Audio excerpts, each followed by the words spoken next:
ఈరోజు బోధన పట్టణంలో సిపిఐఎంఎల్ మాస్ లైన్ ప్రజాపంత పార్టీ ఆధ్వర్యంలో సెప్టెంబరు 17 విలీనము కాదు, విమోచన కాదు, విద్రోహ దినమే అనేటటువంటిది ముమ్మాటికి విద్రోహ దినం అని చెప్పి మేము ఈరోజు బోధన పట్టణంలోని రైస్ మిల్ అసోసియేషన్ భవన్లో ఈ సమావేశాన్ని మేము నిర్వహించడం జరుగుతుంది.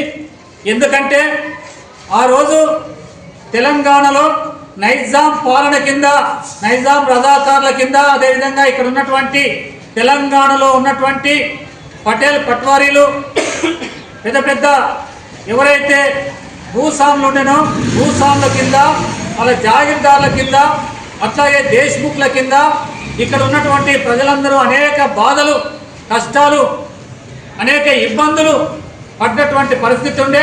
దానికి వ్యతిరేకంగా తెలంగాణలో ఉన్నటువంటి ఈ ప్రజలందరినీ కలిపి ఆంధ్ర మహాసభల కింద సంఘం పెట్టి ప్రజలందరినీ ఐక్యం చేసి పెద్ద ఎత్తున పోరాటం జరిగింది.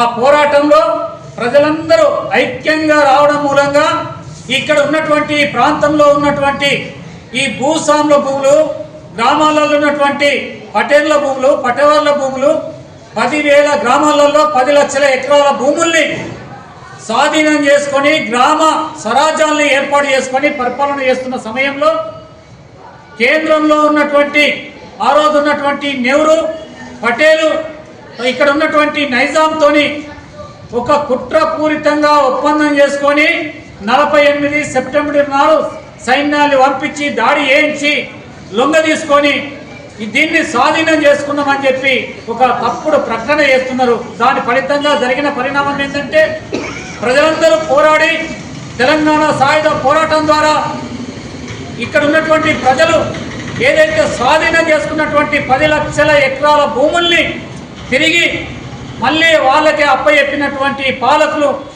ఈ పట్వారీల సైన్యాలు వచ్చినటువంటి నెహ్రూ, పటేల్ సైన్యాలు వచ్చి మళ్ళా పేదల భూములన్నింటినీ స్వాధీనం చేసుకున్న భూములన్నింటినీ కూడా తిరిగి ఈ ఎవరికైతే దేశ్ముఖ్ల భూములు, దేశాల భూములు, పట్వారీల భూములను వాళ్ళకి అప్పచెప్పారు.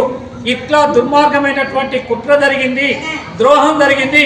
అందుకోసమే సెప్టెంబర్ 17 అనేటటువంటిది ముమ్మాటికి విద్రోహ దినం అని చెప్పి మేము చెప్తున్నాము. ఇది అందరూ అర్థం చేసుకోవాలని, ఇది సత్యం అనేటటువంటి విషయాన్ని అర్థం చేసుకోవాలని చెప్పి అందరూ దీన్ని సెప్టెంబర్ 17 విలీనము కాదు, విమోచన కాదు, విద్రోహ దినం అని చెప్పి మేము తెలియజేస్తున్నాం.